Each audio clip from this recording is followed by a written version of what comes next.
मान्यवर, विश्व के तमाम देश प्रदूषण की समस्या से ग्रसित है। आज 45-10 पढ़ रहे हैं। आज जो डीजल के वाहनों से देश के अंदर 38% प्रदूषण होता है, इसलिए जल मार्ग से यदि यातायात मालवाहन या पर्यटक की हम सब यातायात प्रारंभ करेंगे तो डीजल की जो इस समय जो किल्लत है, जो महंगाई हो रही है, उससे भी हम लोगों को राहत मिलेगी। किसानों को भी जो उनके सामान है उसको ढुलाई में आधे खर्चे पर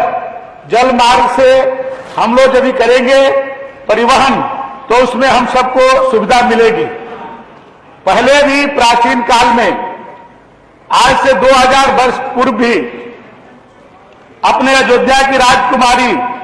रत्ना सिंह जल मार्ग से ही दक्षिण कोरिया गई थी और वहां के राजकुमार किमो से उनकी शादी हुई थी और आज भी वो नाव को दक्षिण कोरिया में सुरक्षित रखा गया है और उस नाव पर जो पत्थर थे उसको भी वहां के स्मारक में सुरक्षित रखा गया है। पहले जल मार्ग ही आवागमन के साधन हुआ करता था, इसलिए हम लोगों ने निर्णय लिया है कि आज उत्तर प्रदेश में जल का बहुत भंडार है। हमारी गंगा, सरयू, जमुना, ये सभी नदियों में सदैव पानी रहता है। उत्तर प्रदेश के ऐसे 12 नदियों को हम लोग जल मार्ग से जोड़ने वाले हैं। पर्यटन के क्षेत्र में भी भारत द्वारा बनाया गया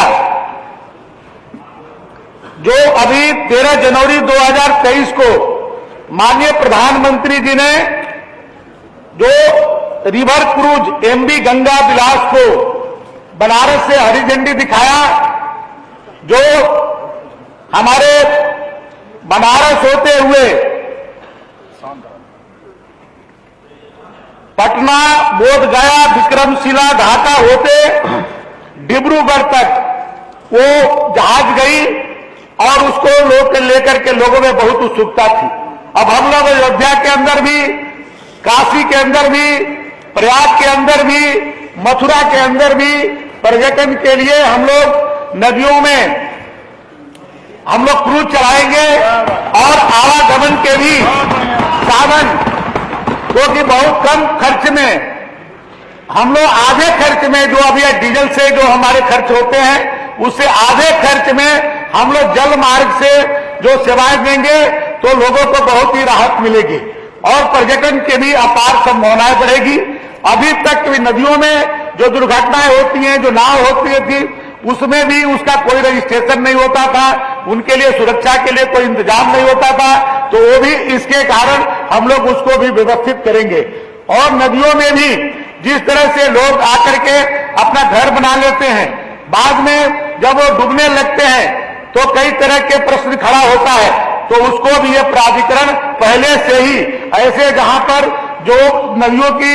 जहां उनकी संभावनाएं बढ़ने की रहेगी वहां पर भी हम लोग लोगों को ये कहेंगे, उनसे निवेदन करेंगे कि आप ऐसे बाढ़ क्षेत्र में न बसें, उनको सुरक्षित जगहों पर बसाने का भी काम करेंगे। ये भी एक बहुत बड़ा काम होगा और सभी नदियों को यदि आपस में जोड़ लिया जाएगा तो उससे